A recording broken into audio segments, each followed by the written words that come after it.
할렐루야. 전능하신 하나님, 역사를 주관하시는 하나님 우리 아버지께 찬양과 경배를 드립니다. 지난주 저녁 말씀 암송잔치가 성황리에 마쳤습니다. 어떤 부부가 자기네 성경 다 외웠는데 안 시켰다고 하는 이야기를 들었어요. 남편은 1장만 외우고 부인은 1장부터 4장까지 다 외웠다는데 여기 있어요. 근데 안 쳐다보는 거야. 내가 미안해서 기회가 올 것입니다.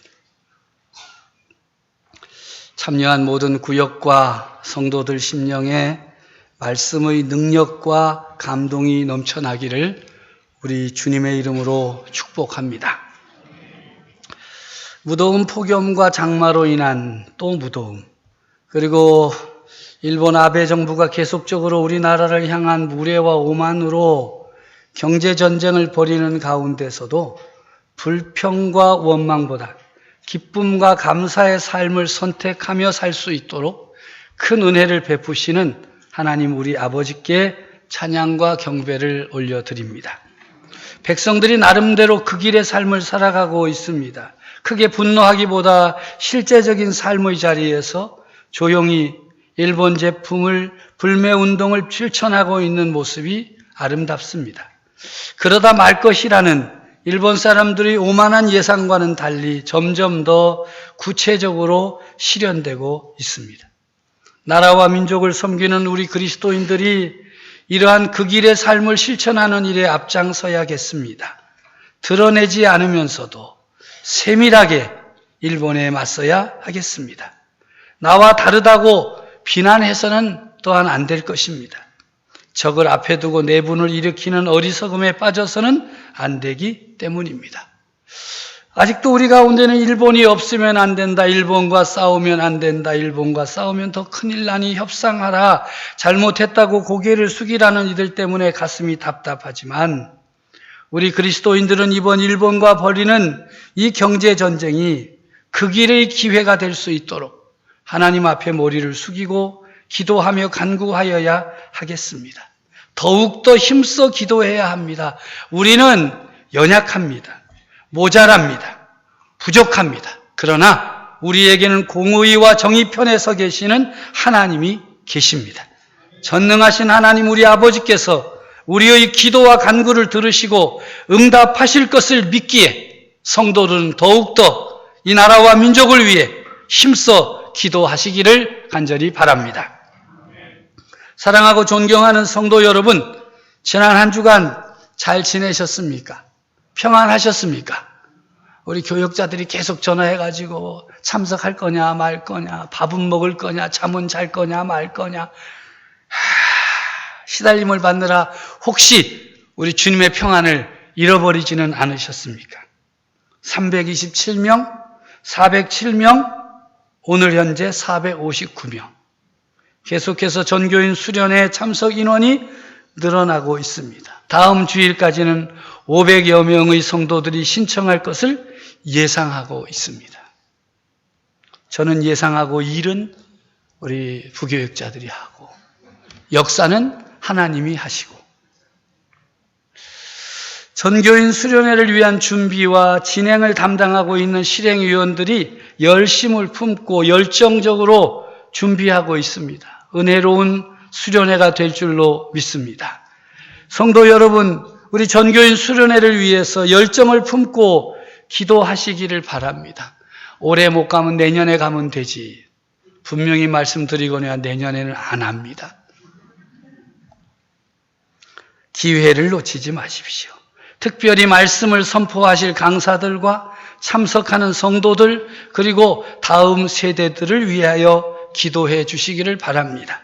하나님의 치유와 섭리는 우리 성도들에게 대단히 중요합니다. 또한 다음 세대인 우리 자녀들이 하나님의 말씀 위에 굳건하게 서는 일은 매우 귀한 일이기에 이번 수련회가 잘 진행되어야 할 것입니다. 지난 주간 수도권 지역의 초등학교 교장 선생님이 하신 말씀을 전해 들었어요. 한 반에 한 25명 정도 있는데 그 중에 나는 교회 다닌다, 예수님 믿는다 라고 자신 있게 말하는 아이가 한 반에 1명 정도. 또 그렇게 말하는 아이는 그 반에서 순교자적인 각오를 해야만 나 교회 다닌다는 말을 할 수 있다는 거예요. 제가 그 얘기를 듣고 고개를 갸우뚱하고 한 반에 1명밖에?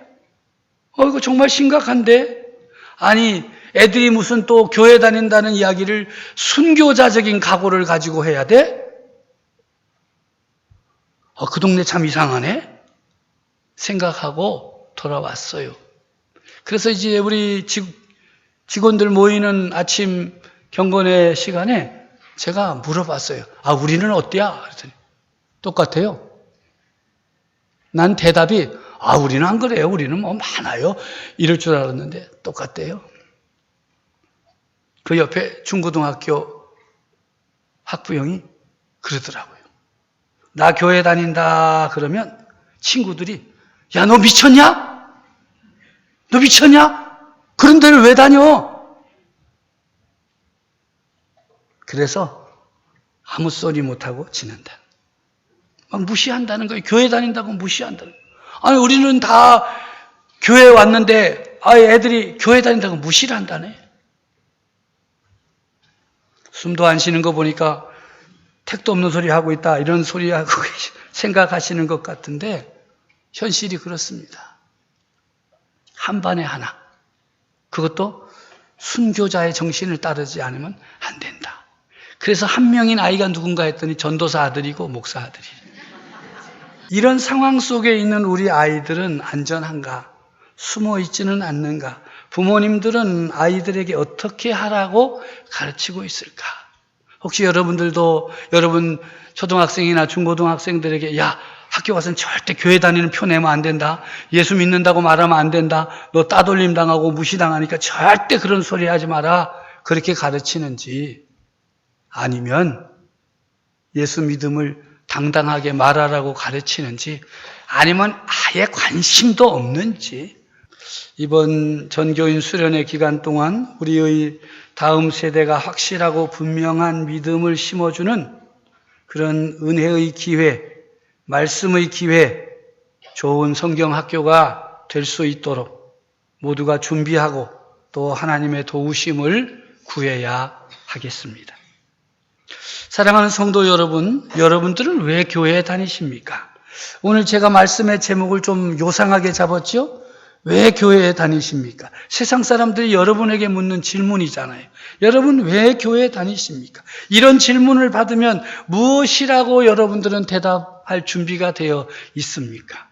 아마 우리 교인들은 이렇게 대답할 것 같아요. 늘 예배 끝난 다음에 뭐라 그러죠? 강서교회? 좋습니다. 좋은 교회입니다. 그분들에게도 그냥 툭 나올 것 같아요. 교회가 좋아. 좋은 교회야. 그래서 다녀. 아니면 빙그레 웃으면서 그냥 이라고 대답하겠습니까? 제가 수련회 참석하라고 이렇게 권면하면 많은 남자 어르신들이 그래요. 씩 웃으면서 예. 우리 충청도는 예 한다고 오는 게 아니잖아요. 그건 공감대가 형성되는가 보네요. 저는 그래서 예하는 사람은 그 옆에 또 부인 권사님, 온다고 그렇게 대답을 해야지 예만 하면 되느냐. 어떤 성도가 이렇게 대답했어요. 왜 교회에 다니십니까? 행복하니까. 너무 놀라서 아멘도 못하잖아요. 그죠? 행복하니까. 자기는 교회에 다니면 행복하니까 교회를 다닌다는 거예요. 교회에 다니는 첫 번째 이유. 나는 예수님을 믿는 그리스도인이기 때문입니다. 나와 여러분은 예수님을 믿는 사람이기 때문에 교회에 오는 것입니다. 예수님 믿고 교회 다니기 전에는 우리가 허물과 죄로 죽었던 사람들이에요. 허물과 죄 가운데 살면서 이 세상 풍조를 따르고 공중의 권세 잡은 자를 따랐어요. 지금 불순종의 자녀들 가운데 역사하는 영을 따라서 살았다는 것입니다. 그 모습이 어떠합니까? 육체의 욕심을 따라 지내고 육체와 마음에 원하는 것을 하여 다른 이들과 같이 본질상 진노의 자녀로 살았습니다. 한마디로 표현하면 타락한 가운데 살았다는 것입니다. 정서적으로 타락했고 육체적으로 타락했고 이성적으로 타락하여 하나님의 진노 아래 살았던 사람들입니다. 그리스도 밖에 있는 사람들이었습니다. 약속에 대하여는 외인이요 세상에서 소망이 없고 하나님도 없는 삶을 살았습니다. 그런데 이러한 우리들을 보시고 불쌍히 여기시는 분, 긍휼히 여기시는 분이 계셨습니다. 바로 긍휼이 풍성하신 하나님께서 우리를 사랑하신 그 큰 사랑으로 허물로 죽을 수밖에 없는 우리를 예수 그리스도와 함께 다시 살리셨습니다. 또 함께 일으켜 주셨습니다. 그리스도 예수와 함께 자리하게 하셨습니다. 할렐루야. 왜 그렇게 하신 것입니까? 하나님은 그리스도 예수 안에서 우리에게 자비와 긍휼을 베풀어 주심으로 그 은혜의 지극히 풍성함을 앞으로 오는 여러 세대에게 나타내려고 하신 것입니다. 그리스도 예수 안에서 우리에게 베푸신 자비가 무엇입니까? 그것은 바로 이전에 멀리 떨어져 있던 우리를 그리스도 예수 안에서 그리스도의 피로 가까이 오게 하시고 하나 되게 하신 것입니다. 외인이요 이방인인 우리들 죄와 허물로 죽을 수밖에 없는 우리들을 하나님과 화목하게 하시려고 십자가의 죽임을 당하셨습니다. 우리는 우리를 위하여 십자가 죽임을 당하신 예수 그리스도를 믿음으로 구원받은 자가 되었습니다. 그리스도인이 되었습니다. 그러하기에 우리는 예수 그리스도를 믿는 믿음의 공동체인 교회에 오는 것입니다. 이 교회에 와야만 계속하여 은혜 가운데 거할 수 있기 때문입니다. 교회 다니는 두 번째 이유는 우리가 믿는 예수님이 교회의 머리이고 교회는 예수 그리스도의 몸이기 때문에 교회를 다니는 것입니다. 우리가 예수님을 믿기 시작하면 그때부터 교회의 지체, 예수님의 몸된 교회의 지체가 되는 것입니다. 만약 어떤 사람이 예수를 믿노라 하면서도 교회를 다니지 않는다면 그는 예수님이 교회의 머리이심을 부인하는 것이고 교회가 예수 그리스도의 몸임을 부정하는 것입니다. 자기 나름대로 믿어서는 안 됩니다. 모든 그리스도인들은 예수 그리스도의 몸된 교회에 속한 공동체의 일원이 되어 머리이신 예수 그리스도의 뜻을 따라 살아야 하는 것입니다. 오늘 본문 20절 이하의 그 사실을 분명하게 말씀하십니다. 하나님의 능력이 그리스도 안에서 역사하심으로 죽은 자들 가운데서 다시 살리시고 하늘에서 자기의 오른편에 앉히사 모든 통치와 권세와 능력과 주권과 이 세상뿐 아니라 오는 세상에 일컫는 모든 이름 위에 뛰어나게 하시고 또 만물을 그의 발 아래에 복종하게 하시고 그를 만물 위에 교회의 머리로 삼으셨느니라. 교회는 그의 몸이니 만물 안에서 만물을 충만하게 하시는 이의 충만함이니라. 교회가 예수 그리스도의 몸이라는 사실은 큰 은혜입니다. 이것은 아버지 하나님께서 특별히 주신 놀라운 선물이며 은혜입니다. 이것을 깨달은 성도들은 기쁨으로 감사함으로 교회를 다니는 것입니다. 교회 다니는 세 번째 이유는 행복하기 때문에 교회를 다닙니다. 행복하기 때문에 교회를 다닌다고 하면 사람들이 고개를 갸웃거립니다. 오늘 이 시간 예배에 참석한 여러분들도 행복하기 때문에 다닌다고? 그럼 내가 행복하다는 거야?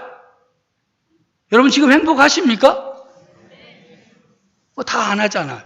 에? 아멘에 한 20%밖에 없는 걸 보니까 20%는 행복한 것 같고 80%는 불행하다 그러면 좀 기분 나쁘니까 그냥 그런 것 같고. 그런데 우리가 교회에 나오는 세 번째 이유는 행복하기 때문에 교회에 나오는 거예요. 왜 행복하냐? 그 이유를 아셔야 됩니다. 오늘 성경은 그것을 몇 가지로 설명합니다. 첫째는 우리에게는 소망이 있기 때문입니다. 하나님의 부르심의 소망이 있기 때문에 행복한 것입니다. 하나님은 우리를 예수 그리스도께로 부르셨고 또한 거룩함과 자유와 평안과 영광과 때로는 고난의 자리로 부르십니다. 간단히 말하면 우리는 전혀 다른 차원의 새로운 삶으로 부름을 받은 것입니다. 차원이 다르다. 예수를 믿음으로 내가 하나님의 자녀가 되고 구원받은 백성이 되고 하늘의 소망을 품고 살아가는 차원이 다른 사람이 되어서 행복한 것입니다. 하나님의 부르심 속에서 우리는 그리스도 예수를 알고 사랑하고 순종하고 섬기며 친밀한 관계를 유지하고 성도들과 교제를 나누면서 현재의 고난을 넘어 하나님의 나라를 바라보는 소망이 있기에 행복한 것입니다. 세상 사람들은 하나님 나라에 소망이 없습니다. 그래서 행복하지 않습니다. 우리는 이 땅에 살면서 세상 가운데 속해 있으면서도 또한 하나님 나라에 속한 하나님의 백성들입니다. 그래서 행복합니다. 여러분에게 행복의 이유를 묻거든 우리에게는 하늘의 소망이 있습니다. 하나님께서 우리에게 허락하신 소망이 있습니다. 분명하게 답할 수 있어야 하겠습니다. 둘째로 우리는 하늘의 기업을 이어받을 하나님의 자녀이기 때문에 행복합니다. 우리가 예수 그리스도를 믿음으로 구원을 받았습니다. 동시에 하나님의 자녀가 되었고 하늘의 기업을 이어받는 상속자가 되었습니다. 베드로전서 1장 3절과 4절은 이렇게 선포합니다. 함께 읽습니다. 우리 주 예수 그리스도의 아버지 하나님을 찬송하리로다. 그의 많으신 긍휼대로 예수 그리스도를 죽은 자 가운데서 부활하게 하심으로 말미암아 우리를 거듭나게 하사 산 소망이 있게 하시며 썩지 않고 더럽지 않고 쇠하지 아니하는 유업을 있게 하시나니 곧 너희를 위하여 하늘에 간직하신 것이라. 아멘. 하나님의 말씀이 우리에게 약속하고 있습니다. 하늘의 기업, 유업을 있게 하실 것이다. 너희를 위하여 하늘에 간직하신 것이다. 영원한 기업을 향유하며 누릴 영광의 그날, 우리의 모든 인간적 한계, 몸의 질병과 장애, 정서적 침과 스트레스, 모든 고생과 악조건은 영원히 사라질 것입니다. 하늘의 기업을 이어받을 우리 그리스도인들은 행복합니다. 그 행복이 있기에 우리는 주님의 몸된 교회를 다니는 것입니다. 셋째로 하나님의 능력이 지극히 크기 때문에 자녀된 우리들은 행복합니다. 세상의 자녀들에게 행복하냐, 즐겁냐 물어보면 아이들이 딱 나뉘어집니다. 부모 잘 만난 애들은 행복하고 부모 잘못 만난 애들은 인상 씁니다. 부모를 잘 만났다는 것은 돈이 많다는 것이 아닙니다.